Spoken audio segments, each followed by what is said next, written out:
Hello, everyone. Welcome into Southeastern 14. Sorry for a little technical problem, little issue there with my microphone. I had some stuff going on there, but we are at it here live on a Wednesday night with Knowshon, Moreno, Tavarres, King. How are you guys doing this evening, gentlemen? Doing well. Doing well, man. Just notice we got that white on.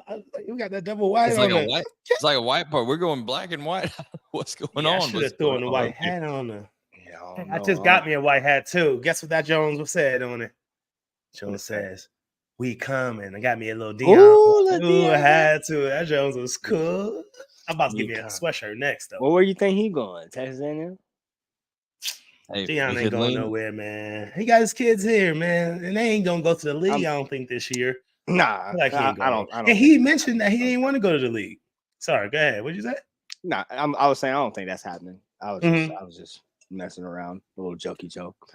Nah, I get what you're saying. Now, I mean, I like him in college over the NFL anyway. I would think, I mean, mentoring the young kids, and bringing attention to these young men and giving them that opportunity to get to the next league. You know what I'm saying, and teaching them the right way. So I think I like him in college over NFL. What would you pick, TK? Uh, yeah, yeah. I mean, I like him in college. He's a good mentor of young man. He's been doing it for a long time, obviously. Rec ball, with Yeah, his kids, and then high school, and then he's just done it forever, on every level. So I think he has a true passion for that one, and then just a mhm. true he's really good at it. Yeah, Um, so yeah, I like him in college. for But shit, sure. I was talking about that Texas A&M job. You think he might? Exactly. So that's what we're leading into all this for, guys. We're talking about Deion Sanders. We're talking about all these coaches because Texas A&M gets opened this week, right after a 51-10 romping of Mississippi State, and both of those coaches got fired. Yeah, The that's winning crazy. coach and the losing coach after that. So we're going to get into SEC coaching searches. My fault. We're going to be talking about all that kind of stuff. Yeah, they didn't even get into the cheers. There's lots of stuff going on here. So we're going to get Shit. we're going to get into all of that. But guys, we did want to make sure that that if you want to get into a little betting action and all that kind of stuff, you can head on over to betonline.ag. Guys, the NBA's rolling. No, Sean, I ain't even been keeping up with how the Nuggets doing so far. They're going to defend this year. Yeah, man, Nuggets are doing really well. We got a lot of young guys, and of course, Jajoka's out there dropping triple doubles almost every game. He's almost averaging one, but we got into a real good game versus the Warriors the other night. But at the end of the day, they got it done. So no, I think they have a really good chance, especially over here in the West. I think it's a really tough conference over here on the West side. So, but I think they could repeat, man, especially if Joker keeps on playing that way. So if you want to bet on that, if you want to bet on NFL, college football, UFC, NHL, all the sports that are in full swing right now, then head over to Bet Online. It's your number one source for all the hoops betting action, along with every sport available right at your fingertips, because they have a desktop website, they have a mobile app that you can access it through. Head over to Bet Online today and remember to use our promo code BELIEVE, BLEAV, for your 50% welcome bonus on your first deposit. Bet Online, where the game starts. And guys, where we are going to start is we're going to start with those coaches openings with Texas A&M and Mississippi State. First, focusing on Texas A&M, and I have to blame one person for this job coming open, none other than Tavarres King, because he said on record on our show this past week, he said Jimbo's got him at gunpoint. He ain't going nowhere because they're going to owe him $78 million. And Ross Bjork, I think is the AD's name over there. He said, TK is saying I ain't got the hair on my peaches to fire this guy over here with the 78 million. We all had no cattle over here, is what TK is saying. And he went ahead and fired that man anyway. 78 mil they owe this guys. Guys, what's Dang. your reaction to the Jimbo firing, to the Jimbo era, and where do you think Texas A&M should go next? Well, for starters, he did have him at gunpoint, and he got away. You know what I'm saying? He got away with a bag, He's a nice little hefty bag, a little hefty one. Um, I don't know, man. I think obviously it's long overdue. I've been talking about it on our show for quite some time, as you mentioned. Um, Years.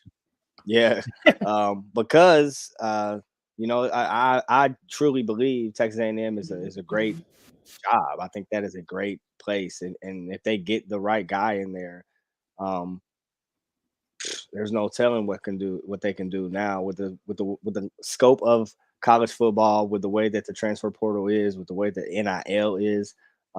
There's no telling what they could do with the right guy, and I think there's that Jimbo just couldn't get it done out there, bro, and I think that they clearly have had enough and didn't mind uh, letting them go, whether it cost them a pretty penny or not. So, uh, And he said, "Could you imagine getting fired and being paid 77 million to go home?" I don't know if that you take that as an insult or you just say, that little gif out there, that little video that coach in that locker room says, listen, "Bring me my money."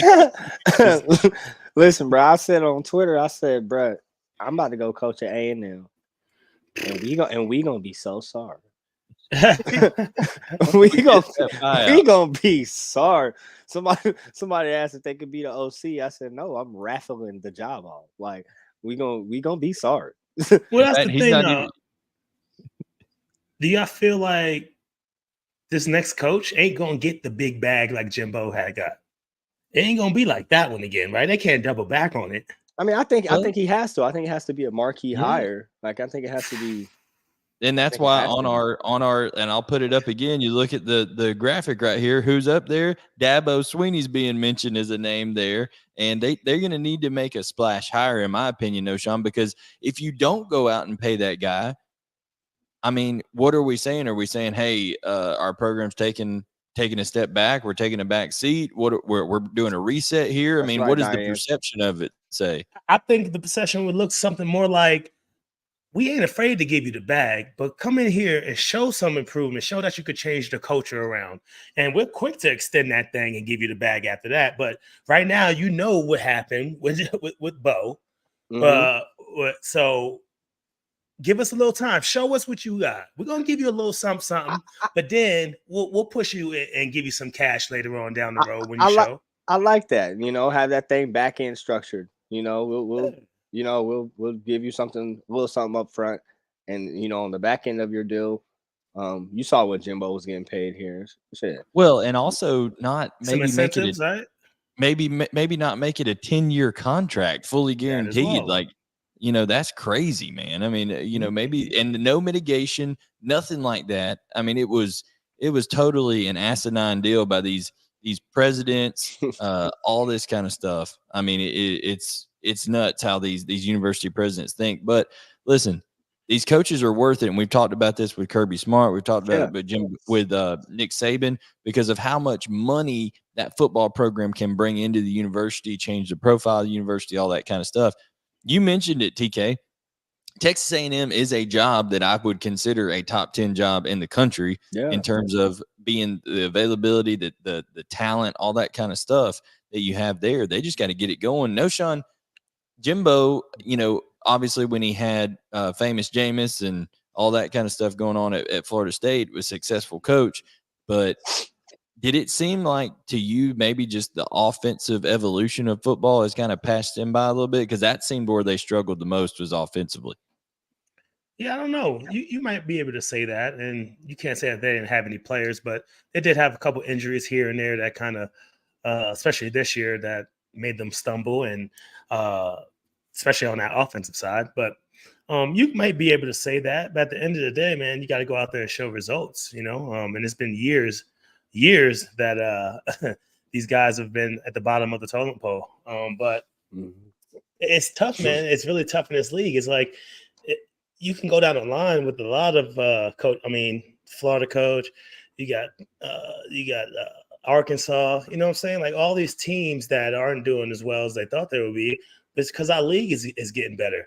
And not only that, I mean, we got 2 powerhouse teams next year that's going to be coming in. It ain't going to get any better, right? And where are all these coaches? I mean, how many are you going to fire? So it's just a tough situation. But when it's been happening for years, like it hasn't been for Texas A&M, it was just going to come at some point. Yeah, no, I mean, I think it had to come, but just that amount of money.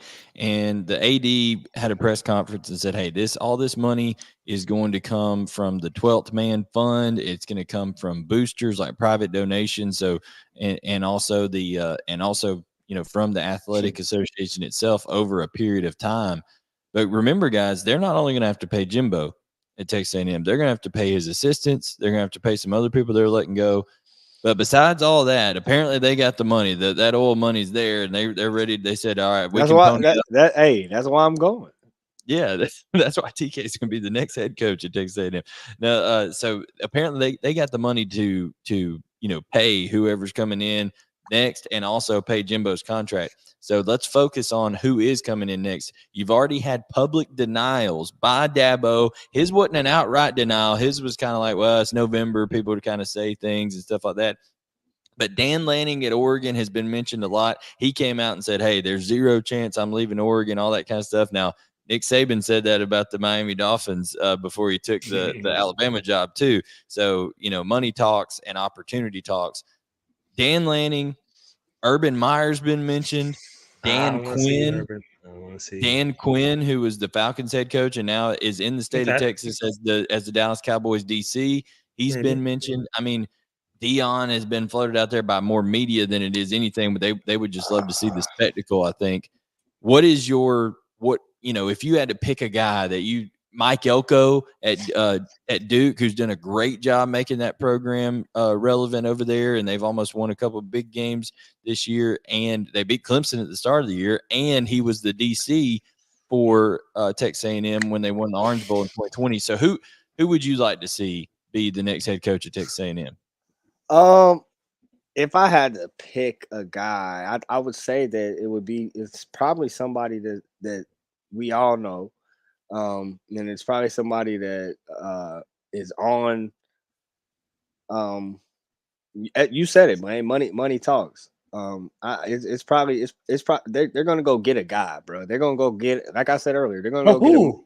Where's there a guy? That's my argument. He's a head coach somewhere right now. Look what Andy Campbell. Yeah, right. He went to Texas A&M. No. And he's having success with the Lions. I mean, and then you run and leave? Nah, bro, no way. It's happened before. It's happened before. Bobby Petrino, remember, who is at Texas A&M now? He left the Atlanta Falcons in the middle of the year and went back to Arkansas. Yeah, I'm thinking about it's got to be. I think it's somebody that's on a. That's and why is Dan Campbell? Oh, because he went to the school. Yeah, he went to Texas A&M. I mean, he's doing so well over there in Detroit, bro. I mean, I feel like he would feel some type of way, even leaving those guys. You know, what I mean, building those relationships there and bringing that culture and that organization back to the map. I mean. Look what Bazoo says. He says Prime is getting is going to Bama when Saban retires. I don't think he's getting that job. I don't think Prime is getting that job. That's probably the only person that can fill the shoes of a Saban. You know what I mean? Like whoever comes after Saban, that's gonna be upsetting. Bro, I was gonna pose that question. Like, think about that for like the next whoever that dude is at Bama, whoever that dude is at Georgia after Kirby, like. Right, good luck, bro. How do you fill those shoes, bro? Here's what you have to hope for if you're the guy that ends up. You have to hope it turns into a Bill Belichick situation where, like in New England, where Belichick is obviously he's held on longer than he should have. You know what I'm saying? And the product has dwindled there. The luster has worn off of what he's done with the Patriots. Even though he's done he'll never be questioned for but the products has suffered the last couple of years. You know what I'm saying? You almost would need Alabama to have 2 or 3 down years in a row to be the guy that says, okay, I want to come back and try to revive it. You know what I'm saying? Yeah, bro. I want some new blood in the mix, man. Why we got to go for all these other older cats and guys that, I mean, bring someone in the mix that's a little bit younger, man, that understands this new culture of kids, man. They're different. You know what I'm saying? Well, that's why Kirby's got such. I mean, he's in his mid 40s. I mean, that's why he's in such his prime right now at Georgia because he can still relate to these guys. Mm-hmm. He has kids younger than these guys. You know what I'm saying? So he's got it covered from all sides. He played at Georgia. I think that's why people may mention Dan Campbell as well because he played in the league. He played at Texas A&M. So that's it. So that brings me to a couple of people then that I think about. First, I got 3 people. I got like a Cadillac Williams. We saw what he did when he got into that role at Auburn. The guys were playing for him. He knew how to relate to the guys, right? I would love to see a guy like a Cadillac Williams get that opportunity. He might be a good candidate at Mississippi State because he's not getting that A&M's going to get somebody who's been a head coach. Like I got you. I just said I want some young blood. I get you saying. All right, so another young blood kind of guy. That's a name though that I have not even thought about for for Mississippi State. And hold on, let's put a sidebar on Texas A&M while y'all are thinking of people. You can get you a list and we'll come back. And this could be for both teams. I got a list. Yeah. Are y'all shocked that in year 1 they didn't even let Arnett finish year 1 and said you're done? I mean, I am surprised about that because he kind of brought that defense up, bro. Like they were playing really, really good football with Coach Leach. And when he was a DC, so I'm kind of shocked that they didn't let him kind of get his guys in there, get a guy in there offensively to kind of get them going. So yeah, it's kind of weird. I think Alex Unk says State needs a guy with head coaching experience too. After having Arnett for a year, that's true. I think you see him on the sideline, and I'm like, I don't know if I could play for them. Now, he was definitely a bridge head coach, someone that just get him in there. And then get someone else in there after a year or 2. And we saw that. But I don't know. I like the Cadillac thing. I like Caddy. But then I also like someone like a Thomas Brown. Why not? I mean, he just got over to the Panthers. Thomas Brown would talk about it. He just got to the Panthers. He was doing the offensive. He was doing play calling coordinator, offensive coordinator. I think Frank Wright just took that back just recently. But at the same time, doesn't mean that Thomas Brown's not a smart dude, a guy that also again that can relate to these young kids a little bit still. And a great dude, you know what I mean? A great coach. Did it over there with the Rams for a little bit as well and got his opportunity over there with the Panthers. So I like another young guy. I like that. Well, a young guy that's being mentioned a lot. Let me get it out. Is Glenn Schumann, the DC at Georgia. I don't want to hear it. I'm just you don't want no one picking off our tree, huh? He's being mentioned. Andy Stowe puts on here. What about Ryan McClendon? He's been McClendon. I like McClendon. B-Mac's been an interim. Yeah, he was at Oregon. I got another one for y'all. I was thinking about this because I like the dude, man. I played with him a little bit with the Dolphins. Really good dude. Really smart cat. He did it with Ohio State for 5 years of coaching those receivers over there. So that he can. Brian Hartline. I know that he can develop a young man, right? He's doing a great job calling the plays right now for Ohio State. Another young cat that can do it. You know what I mean? That's been doing it for a little bit at this level, at the high level. So those are my 3, man. I don't know. I was looking around. Those would be great. But you know who they're wanting to get? All the Mississippi State fans are wanting to bring back Dan Mullen, who was the second winningest. I mean, he had it rolling over there. Had Mississippi State number 1 in the country with Dak. Dan Mullen doesn't even have a job right now. He's working for ESPN. Time out. You just said something. You got to understand, too, with all this stuff, the players run that thing. He had Dak. You know what I'm saying? Like, you got to have some great players, though, too. Yeah. But still, you have to be the fit for the place. You know what I'm saying? It's got to be it's a place a place he's been. Like it's like that, the rekindle factor there could be Rekindle Jones. Could be something cool. Nostalgia. He knows how to dare I say this? He knows how to recruit in that area. Yeah. For those standards, not the Florida. yeah. Dare I say this now? So I think that could he had that place rocking and rolling there for a minute. Them damn cowbells, I can hear them shits right now. Dogfather down here said there was a little bad blood between Mullen and the Boosters when he left for Florida. So maybe that won't go down. Maybe that won't go down. Alex Page says, what about Mike Bobo at Mississippi State? Bobo getting another head coaching job. Bobo loves Georgia, bro. Bobo is happy to be OC. Georgia. For sure. And he cooked. All right. Speaking of Dan Mullen, speaking of Florida, how about a former Florida coach that lots of people are mentioning for the Texas A&M job? They're saying go big or go home and bring Urban Meyer to Texas A&M to try to. I just hate seeing his face. I hate seeing his face. I don't know. Don't, please. He said, "Don't put him up there." I'm Don't. tired of him, bro. How many chances he get, bro? He's been all over the place, ruining every situation he gets into. I'm tired of him. That's one. So, how about this? After, of course, he won. He won national championship. He won national championship 2 with Florida, and then I believe he won one in 2015 with Ohio State. Brought them back. You can't deny that the man can coach some ball. He's weird now. What did he do with Jacksonville though? And now look at Jacksonville now. Well, look what Steve Spurrier and Nick Saban did in the pros. Some people aren't pro coaches.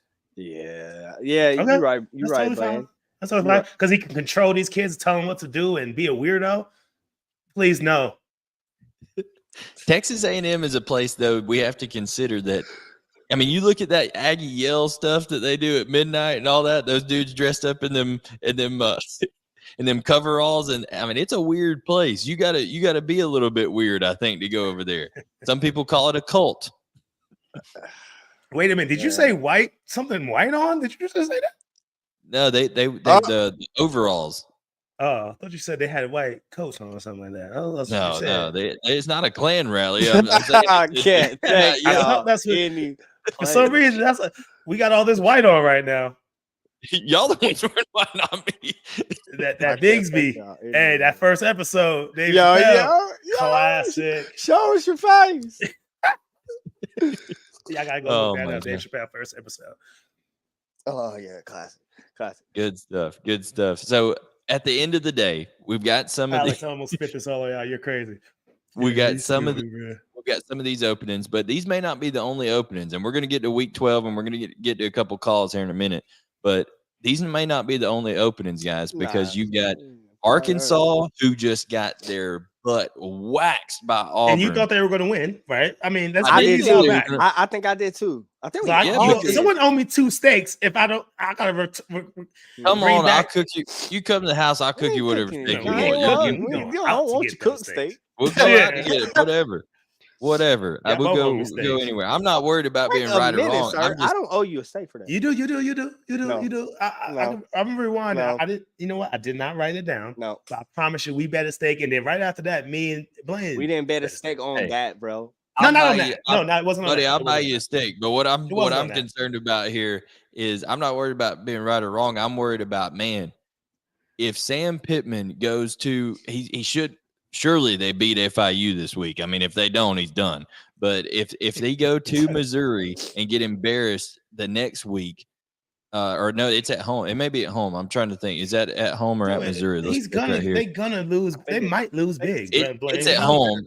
It's at home versus. So if they get embarrassed, and then you have Florida, who has Florida State left. They've got Missouri this week. Billy Napier has had 4 recruits flip on him in the last 5 days. One to Georgia today. Another one to Auburn. It seems like the Napier recruiting class is falling apart. If they lose these last 2 games and lose badly to Missouri and Florida State, do you think that job comes open? It's unfortunate that these are the last 2 games because I can see it getting out of hand, honestly. So, I mean, these are 2 good, really, really good schools. That they're going to be playing. So for me, it's just tough that these are his last 2 games. Is he gone though? But then again, you have let's just say Sam. That's just hypothetical. Sam. Then you got Bill. Then you got Texas A&M, and you got Mississippi, right? That's 4 or 5 schools, bro. Like, where are all these head coaches? Like, you can't do that, right? Andy Stowe's saying at Michigan, Harbaugh's probably going to go to the NFL. He's going to get out of there before they get slammed with, whatever penalty they're going to get. The Dogfather says looks like the UCLA job. Chip Kelly's going to get fired out there. I'm just talking all SEC though. I mean, I know, but I'm saying that just opens up doors for those coaches to come over to this side. You saying to the good old days? Okay, on the greener side. Chip Kelly. Can you imagine Chip Kelly bringing? I mean. At Mississippi State? Air raid. Yo. Yes. I'm a brain, Blayne. Okay. Chip Kelly. We both our eyes got bigger than we're like, fire Chip Kelly at Ole Miss and bring him to Mississippi State. That would be a great deal there from what they've done. So I don't know. Guys, it's getting crazy. It's getting crazy with this coaching searches, but we're going to be keeping our finger on it. What do you guys think? What do you guys think about that if they lose these next 2 games bad? Billy's gone?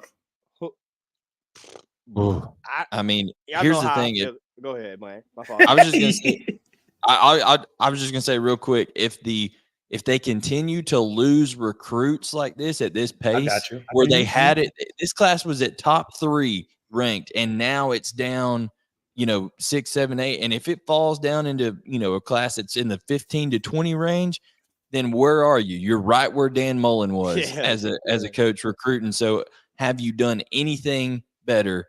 And I think there'd be some pressure on him, TK. Yeah, took the words right out of my mouth. Y'all know how I feel about the guy.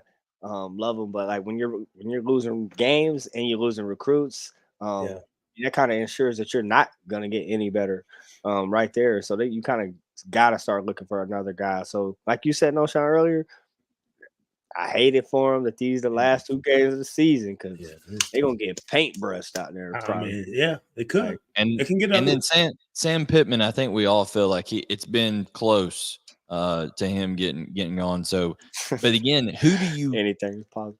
He lost so much last year, man, on defense aside, and I mean, this year, I mean, offensively, it just hasn't been rolling. I mean, I hate it. I can't see Sam going, man. I don't see. Me either, because I feel like question. I feel like that fan base loves him. I feel like I don't know. I feel like he's grown something there. So I don't know. I think that's the thing that's saving him right now. That literally no one hates him there. There's some people that you've got people in the building. They're like, "Oh, that coach is just a jerk. We need to get rid of him when something goes bad." But everybody loves Sam. They want to keep Sam around, even if they suck. They're like, "Yeah, well, we only lost by 38 in that game. You know what I'm saying? It could have been 58." I mean, that's how much they love the guy. So. All right, let's go ahead and turn the page to week 12 here. And in doing so, I'm dropping the link in here. We'll add you guys in one at a time. If you want to call in, talk about the coaching search, talk about week 12, I've just put the link in there so you guys can come in. Everybody who's watching right now, got a bunch of people watching on X, a bunch of people watching on YouTube. Hit that like button. That helps out a lot. So we greatly appreciate that. Retweet it. Do everything you can to help share it while we're live here for another 20 minutes or so. Y'all ain't see Draymond go UFC on them, boy. That classic. He got 5 games. Did y'all see that? I thought he would have got 10. I mean, let me tell you something. That the headlock that he had in there, it looked like John Cena putting that on that guy. Bro, I mean, he had it in deep. You know what I'm saying? He could have slept my man, like real deal. He could have slept him. Rudy just like, yo, like. Draymond giving him the shh. It'll be over in a minute. He gave him that strong crossbow sleeper hoe. Yeah, that was classic. But it was happening a lot, I feel like, yesterday and in the last couple of days in the NBA, man. Everyone's getting a little chippy. I said that too. I was like, what's in the Gatorade right now? Mm-hmm. It is crazy, all the stuff going on. And hey, that brings us back to the NBA. You want to bet on stuff with Draymond and you go to Bet Online, you hit it in the description right there. We got all the info. Who else was fighting out there, Sauce? Clay. You talking about in that fight? But no, not that one. That one, there was one. I saw like 2 or 3. I did see a couple as well. I forget right now. My fault, cut you off, Blayne. I was just, people get. No, that's awesome. I was just telling everybody the link's open. If you want to jump in and do some calls, we're about to get to the. I can't even remember either. Man, you what we doing? Sometimes you gotta go off topic. All right, we all talk about. I'm good with talking about Draymond. I'll talk about power slap. Y'all like that? Have y'all seen the power slap stuff yet? What's that? When the people go like rear back and they just stand there and they take it in the chin right there. What's the point? How do you win that? You can't. First person that doesn't get knocked out, right? Doesn't get knocked out. And Dana White is over there making bukus of money watching people get knocked out. So Blayne, how much we gotta pay you to go on the power slap, Jones? Ooh, they ain't enough, man. They ain't enough. I don't want to just get you Jimbo money. You're going to give me some Jimbo money to get out there and get just the cold mess slapped out of me. You're going to be on my staff then. Hey, I'll be the I'll be an offensive analyst for a cool 100 grand a year or something, all that kind of stuff. But hey, let's talk about this one. Georgia traveling to Tennessee right here, week 12. 10-point favorite, 10.5. If you see it some places, so that tells you if it was a neutral field, it'd be a 2-touchdown game.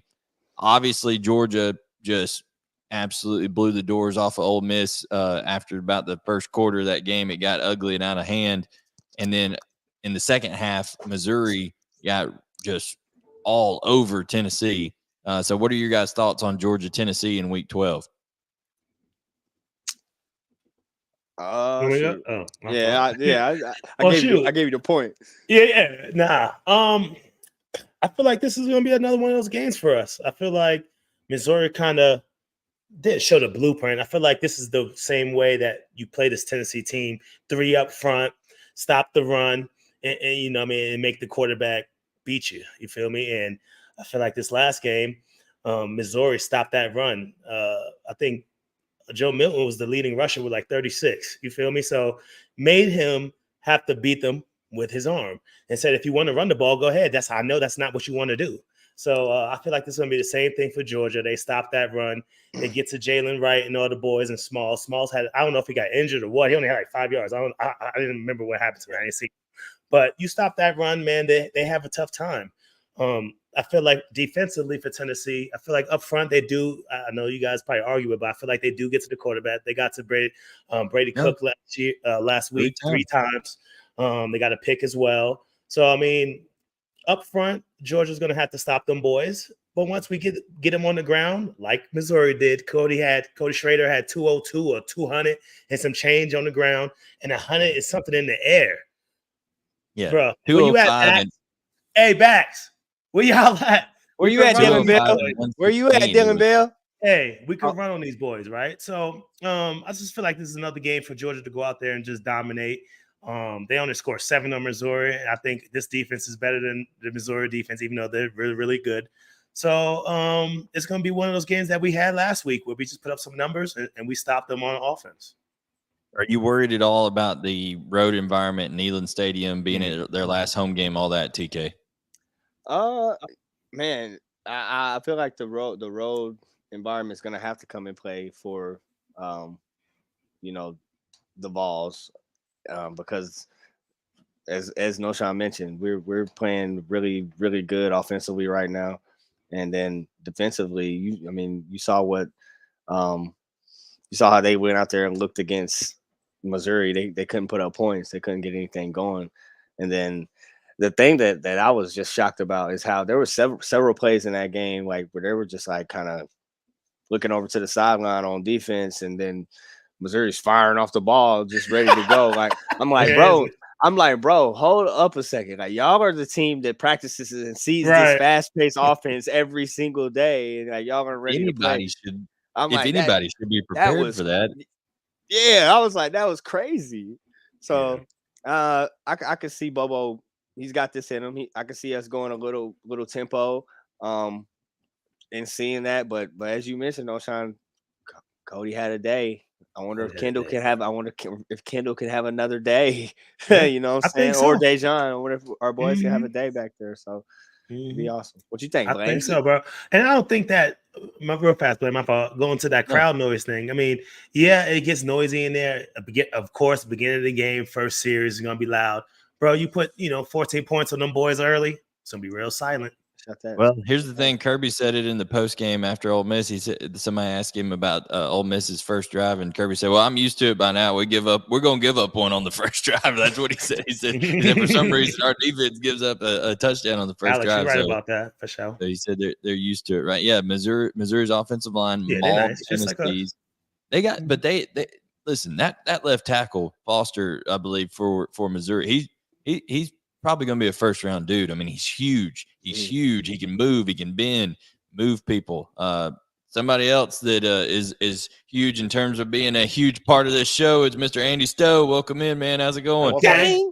What did you do, Andy? Not much. Okay, I got a question for you, TK. What's cracking? Why do you? And I love it. I know. I've been wondering this. Why do you like Billy Napier so much? Because he seems like a complete idiot when he talks. Oh man, come on. No, man, that was my guy. At Clemson, he recruited me. Screw Clemson. I hate Clemson too. Yeah. I had a My pop. But TK's dad went to Clemson. He's Man. the bloodline there. Yeah, I hate little Clemson, bloodline. dude. My I hate dad them. played. My dad played there, but Coach Nate was a good dude, bro. Just Is just a really good dude. He just comes off as just weird. I mean, you know, everybody makes fun of him. They call him Sling Blade. I mean, he just comes off like he's yeah. He probably ain't used to having that real big national spotlight on him directly. You know what I'm saying? Yeah. So that's his first coaching gig. Which Yeah, is why I guess. said give him a little time. But as we mentioned earlier, you know, when you're losing, I hope he gets a lifetime contract down there. He's not good. All right. Would you rather have him or Dan Mullen down there? To me, it's one and the same. I mean, I think Dan Mullen can call good plays. I don't think Napier can call plays good. So I think he's just kind of lost. So it's kind of. I will say this, Andy. I will say this. This is important to me just as a person. I know Napier's man of faith, so he's really good guy. I really appreciate that about him. But he's a good dude. Great. I just got home from church not too long ago, so I'm with you on that. But he's still not a good coach. I love that he's. I want him to be at Florida forever. No, I think DJ Lagway is going to leave because don't you think he's going to end up with a big deal at Texas, or I think he'll end up at Texas A&M. Like if they get the right coach. I mean he could. I don't know how much money there is out there to left pay. They got to pay coaches. I don't know if they're going to be able to pay any players for that oil's not drying up, dude. That oil's still flowing, so they're good to go. No, I do got a question though. This weekend versus Tennessee, do y'all think they'll play Nico Amaliva and try to just let him run around versus Georgia? Hard to throw him in there. I mean, you guys can share, but it's hard to throw a freshman for your first start against maybe the best. I don't think he's going to start, but I'm thinking maybe some packages because Joe Milton, obviously, he's not doing much. Would that burn? Is he ready? I think he's got 3 attempts or 7 attempts, and he's played 3. He's played 3 games, so yeah. You get Blayne, 4. Yeah, you get a couple games early, right, Blayne? How's it work? Tell us how it works. You get 4. You can play in 4 games and still redshirt. You can play in a whole 4 games, no matter what 4. So you played in 3. He's played in 3. Okay, that's interesting. I like that. I mean, I could see it if they get down, like you said, 14, 21 points him coming in, but I don't think they're going to just plan to play him. Do you, TK? It would have been TK. I don't think they plan to play him. And y'all acting like Joe Milton back there just on some stilts or something. Like he's capable. He can run. He's capable of moving. So I don't see them doing nothing out of character, just trying to do their best to win the game. It would have worked out better if he had 2 games to play. You know what I mean? It'd be kind of ridiculous to let him play 1 and then put Joe right back in the last one. It's like, what the hell?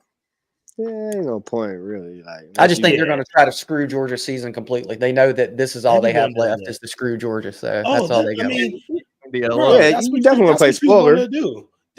Georgia Tech, they can't wait to play Georgia. You know what I'm saying? Imagine that. Georgia Tech, you know what I'm saying?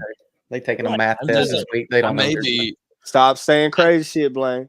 No, I think there's a little bit more hidden element with Buster Faulkner knowing Georgia so well and Haynes King playing so well. They may be better than Tennessee at this point with how they get going. I mean, Tennessee looked absolutely terrible against Missouri with how they play. Like they just didn't look ready, bro. They just really didn't. Yeah.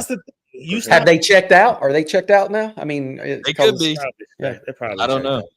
They probably checked out when Brew went down. When they lost their top receiver, man, it was like it's a wrap. That kind of was a turning point, Knowshon. That's a great point. I feel like that kind of was a turning point in their season. Like things did kind of start going south for them at that point. Yeah. Andy, we appreciate you, man. We got to get Eddie from Ackworth here. Holla. Thanks, Andy. All right, here's Eddie. Eddie from Ackworth. How you doing, man? Okay. What's up, boys? Blayne, I got 2 words for you on the Georgia Tech thing. Bowling Green. I mean, come on. They're going to be tougher than Tennessee. They beat. Was that not the crazy? He got to stop saying stuff like that. Yeah, he's crazy, TK. I agree with you. That's nuts. I love him. Boys, that's why I be writing down. Thank y'all for having me on. I really appreciate it. And you know what's nice looking around the league, y'all talking about the problems at Texas A&M, the problems at Florida. You know what we got? None of that. That's what I love. We got stability. We got the best coach in the world at our program and the best program in the nation. So I want to start first with talking about last year's team, and then I got a question for both of you guys. So last year's team I went to the Oregon game, and I was blown away by that game. That was like the most perfect game out of the chute I've ever watched in person. Okay. And I think the rest of the year, that team built back up to that game, and it culminated with the TCU game. They were chasing that game, and it finally culminated in the national championship, 65-7, right? This year, to me, while it's killing my liver, I'm about to have a stroke, all this kind of stuff, watching this team, I am watching this team grow up each week, it seems like. And I'm not going to say it culminated last week, but that ass whooping of number 9 Ole Miss was a statement game, okay? And I think from that point forward, this team has grown up, and we're going to start laying the wood, and it's going to continue this weekend against Tennessee. And I love the way this year has gone. It has been so fun to watch Carson Beck, Ladd McConkey, all these guys, C.J. Allen, just grow into their positions and become men. And that's what's happening in front of our eyes. It's been fantastic. This is Kirby's best coaching job to me, by far. So my question for you guys going into this game, I'm a nerd. I watch all this stuff very closely, and I watched that Kirby press conference yesterday. I don't know if you guys saw it. It was 12 minutes. And after I finished that to me was the most perturbed, angry, maybe a little strong, but he was absolutely perturbed with that entire press conference. And I couldn't figure out why. You know, he's short with the media to begin with anyway. And then towards the end, one of the guys asked about the practice, and he laid into the team. That's what he was perturbed about, because he said, they were awful today. He basically said that. He said, we were feeling ourselves. We were smelling ourselves. That's what he kind of said. And we had 5 bloody Tuesdays in a row that were, or 5, culminated, and they were all really good. And today's was terrible. And they said, well, how do you fix that? And he said, so my question to you guys is that a point of concern from a fan of what he said, that was a bad practice going into the Tennessee game? They're smelling themselves a little bit. Or is it a good thing because the leaders of this team are going to turn it around, and Kirby recognized it and brought it to the media and said, you guys better watch your butts or Tennessee's going to beat you this week? Yeah, I mean, I think Kirby does a great job of one, using the media, and I think he doesn't do anything that's not purposely done. So him saying that, guys are going to take heed to that. Guys are going to know, and they know that they had a bad practice, didn't execute as well, or whatever may have happened in the bloody Tuesday. But I bet the next Wednesday was better, because that is the standard. That is the standard at Georgia. That is what is expected. So I'm sure and certain they had a better day today. You know what I'm saying? So I don't think that from a fan. So from a fan perspective, not a concern. No, right? No, you're gonna have. Man, it's the end of the year. Guys are banged up. It's a long season. You're playing young guys, as you mentioned. This is the most football they have played in their life. This is the most mental football they have played. It's draining. It's taxing. It's demanding.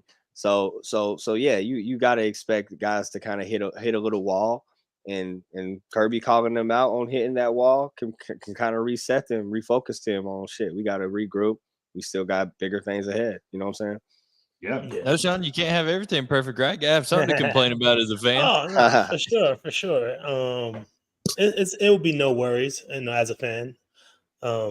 He's just showing that there's no time and no place here at Georgia for complacency. And he's not only telling his players that, he's telling everyone out there, it's like, bro, we're still working. We still got things that we have to do, and we have a goal that we want to reach. And today, a practice like the other day or whatever day it was, he's like, we don't have no time for it. So I do like what you said, Eddie, about what I think it was you, Eddie, about the leaders on that team, or was it you, TK? Saying that the leaders on the team are going to galvanize around some of the young guys and push those practices and push the guys to make sure that they're going in the right direction and that they're ready. So I don't think they'll be overlooking Tennessee at all.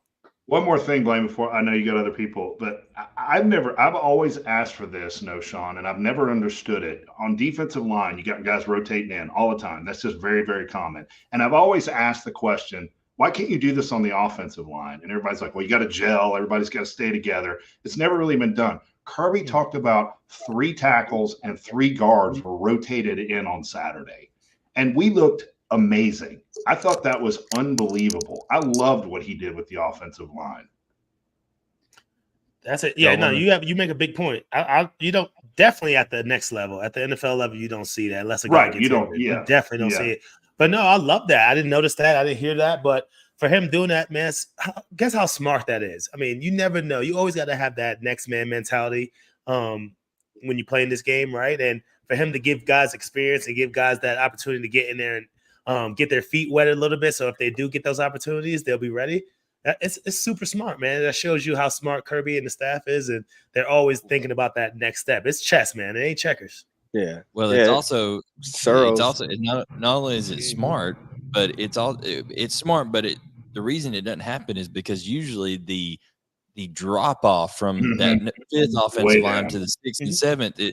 But at Georgia, it's not that way. I mean, you got 6, 7, 8, 9 guys that could come in and play and just be absolutely fine.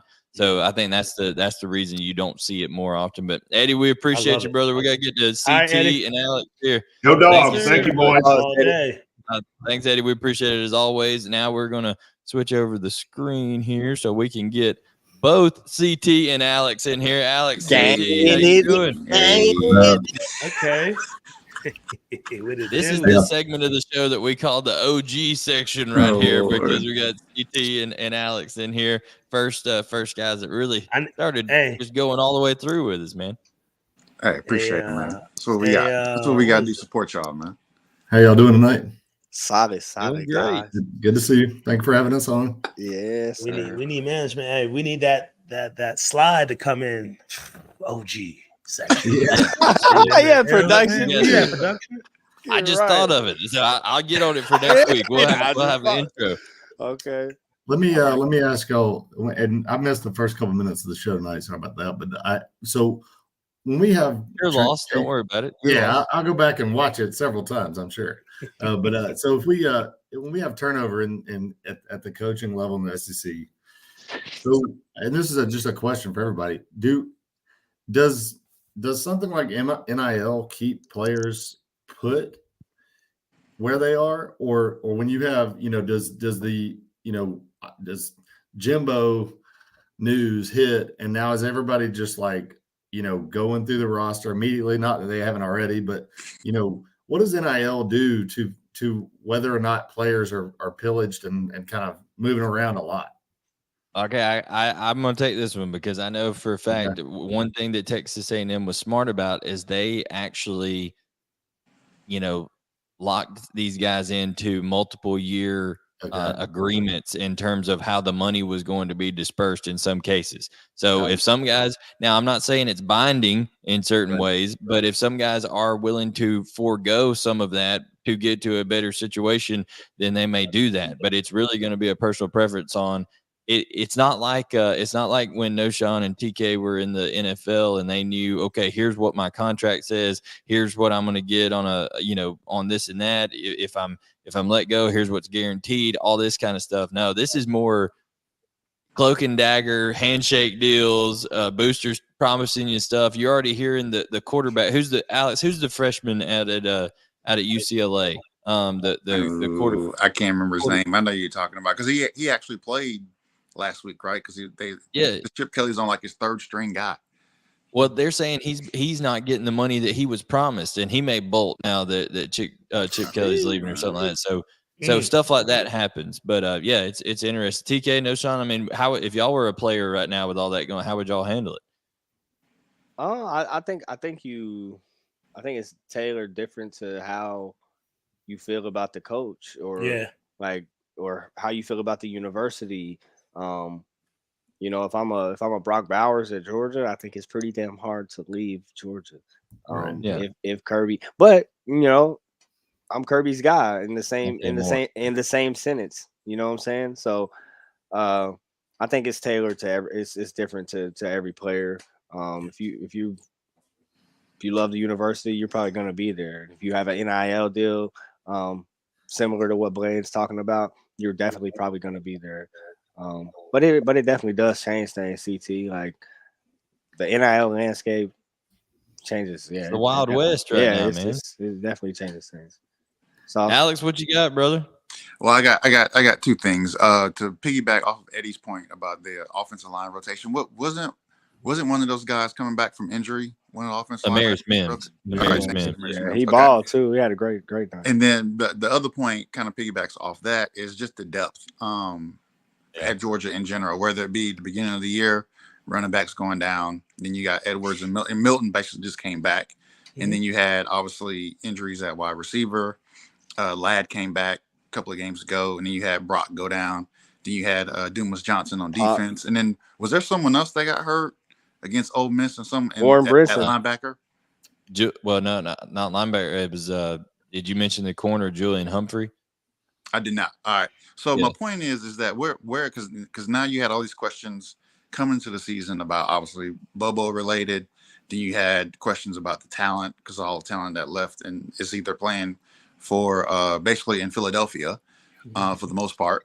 And then you had and then of course you had new guys that are basically making a name for themselves now that we're 9 games in, 10 games in. So and now you've had the injuries throughout the year. So where are we at in terms of like obviously this displays Georgia's depth, but then are we kind of like are there more levels to Georgia's depth as we continue on this season? TK, Knowshon, what do you guys think? You want to take that sauce? I hope not. I hope that we don't have to dig into the bag. I'm just saying. I hope we don't have to dig into that bag to see what the depth look like. I hope that everyone stays healthy. You know what I mean? But you make a big point. You can go across the board defensively and offensively. Whoever you put in, I mean, we're like 3 or 4 deep, right? So I mean, I love that. You love that, but we, hopefully we don't see that, and then just keep on rolling. But we definitely have it, man. Every position, really. You can just go down the list. Yeah, hopefully we don't see that this year. But like, if you're looking like from a longevity perspective of it, like it does kind of like get scary when you kind of look like, damn, what's out there next year? You could lose a Carson Beck, you could lose a Ladd McConkey, you could lose a Starks, you could lose a Brock Bowers, obviously your Mims up front. Like you kind of start like, oh shit, like you know what I'm saying? So let me ask you that: what position makes you the most nervous losing? I mean, it would be quarterback. Yeah, gotta be right. Yeah, I would say that because he's playing so well right now, and then it would be a second year in the offense. Like, so even that over Brock Bowers. I would say so. Oh yeah, 100%. Carson Beck to me, Bowers is the best player on Georgia's team in terms of top to ball and talent, but Carson Beck is the MVP this year. I mean, he without him, that defense early on wasn't good enough to just go, shut people down like they have done in the last 2 years. They had to grow into certain things and play a little bit better over time. If Carson Beck didn't play the way that he has throughout this year, Georgia could be in a whole world of hurt in different places. Do we see some of these younger guys in these last 2 games if we up big? Just to give them here's the deal. To succinctly answer Alex's question, okay, Alex, Michael Morris and Jared Wilson could start at any school in the country pretty much other than Georgia. Michael Morris is that good at guard that he could play, but he's not playing because you got Dylan Fairchild and you have Tate Ratledge there in front of him, and he's huge. He can move. Jared Wilson could play center at a lot of places in the Power 5 right now, but you got Cedric Van Pran there in front of him. Of course, when you're having to choose at tackle between, okay, do we play 6'7", 6'8" Xavier Truss, or do we play 5-star Amarius Mims coming back off of something? And oh, by the way, you got 5-star redshirt freshman Ernest Green locking it down over there at left tackle. I mean, it's just an embarrassment of riches. And then that doesn't even get into the skill positions. People like to say, well, Georgia's receiver and stuff. There's more they got more receivers than they can put on the field right now. Yeah. Like it's just crazy. So I mean, the depth is all over the place. So I think that's what gives you confidence. You'll be building depth for your future, but also I think we'll find that Georgia will be building depth for other teams. I mean, you've got guys that are looking right now that are 2 or 3 deep, and they're like, do I want to stay or do I want to go be the guy? I mean, which is, it's almost like you're like a training ground for weeding out who's gonna stay and be a dog, and who's gonna go and be a leader on another, at another place. So True, but the other element of that is that there are some guys that you see are willing to stay at Georgia because they're one of the few places where you're going to go out to practice on Monday and Tuesday, or Tuesday and Wednesday, and you're going to see, there's 20 NFL scouts over there watching us practice right now. There's 25 NFL scouts, and just over and over, TK, those guys are getting ready for the league by what they're going up against in practice every day. Now, would Trezor Marshall have been on the field for Georgia this year? Ooh, that one's tough because you have to go with.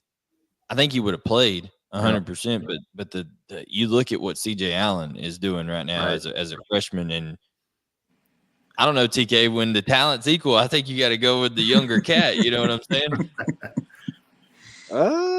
I mean, or the one that has the most experience. Obviously. Yes. You go with experience first. Yeah.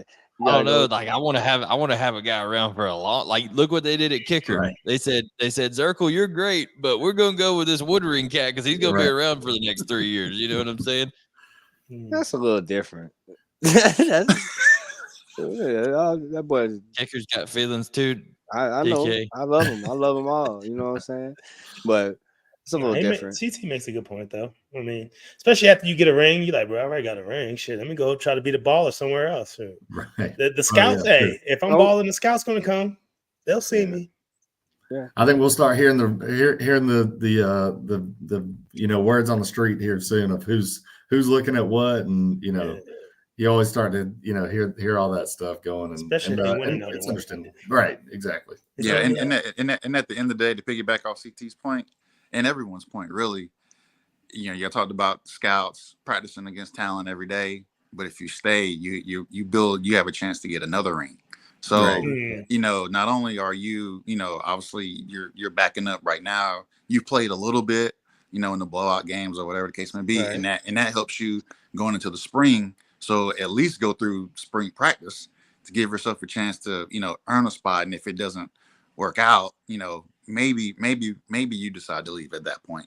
But heck, I'm one of those guys. Hey, just ride it out, man. I know. Just make a memory. Just but like those kids is different now, man. Yeah, they are. But see, and like y'all discussed, it's not even the kids that are different. It's the folks at home that are different. Parents, those are the ones that switched up completely. So it's your uncle over there saying, "Hey, this coach over here is telling me you can get 375 over here, 375 to go to this." You already got 2 rings. What you need? Hey, go ball. Yeah, I see, man. Yeah, and then too, if you transfer, that's even more pressure on you. 375 and a Hellcat. You know what I'm saying? But to that point, though, even if you do transfer, that's even more pressure on you because folks gonna be looking at you like, oh, you came from Georgia, you got 2 rings, and you over here fighting to get a starting spot, which you would be doing at Georgia if you had stayed there. So, I'm not sure it helped out Nebraska much. I don't know. They got a couple of them dogs over there that didn't pan out. I don't think, but no, guys, we're about on the hour mark, so we're going to have to wrap up. But we appreciate it, CT. We appreciate it, Alex. Thank y'all for joining us. We appreciate you fellas. Two of the originals there, 2 great guys. We appreciate them. We appreciate all our callers tuning in. Guys, make sure you are subscribed. If you aren't subscribed to the fun that we have here each week, what are you doing? It's free. Just hit that subscribe button, hit the like button, turn on notifications so you'll know when we go live. But fellas, guys, we've talked about coaching searches. I need to see more of these second quarterbacks. What happened? Rapid fire. Give me your pick and just tell me if they cover or not. So I'll put it back up. Georgia win and cover. Yep. Yeah. Yep. Win and cover. Missouri's getting 11 at home versus Florida. Do they cover versus? I'll take it. Yep. Oh my God. Let's go, Cody. Let's go, Cody. Kentucky getting 2 at South Carolina. No. You saying Beamer gets the win? Hell no, I'm just joking. Didn't they just who they just play? Vandy. They beat the hell out of them. Yeah. They played Vanderbilt and Kentucky played Alabama. Got roasted. Hey, that's what you owed me. You owed me on that, right? That too. Yeah, I owe you for that. I mean, mean, I just can't believe they played as bad as they did. You owe me on something. I owed you on a Kentucky. I wouldn't. Nah, I don't know. Maybe it was Missouri. I don't know, but you owe me on something. Is this thing anyway? I'm taking. I think it was I think it was Tennessee, Mizzou. I think it was. Okay. So you taking Kentucky to win that? I'm so like yes. You don't make that face like Kentucky is just this high roller or something. I mean, they got Dan Leary. Oh, they do. The Heisman, the one that was beginning of the season Heisman candidate. Yeah, that guy. Okay, it's not the same. Somebody kidnapped Devin Leary and impostered that man. Is what's happening. I don't know. You going Kentucky, right? He said imposter. You going Kentucky, right? Get my steak back. No, I'm gonna pick South Carolina at home. I'm gonna say Beamer gets it going at home because I just think some of these.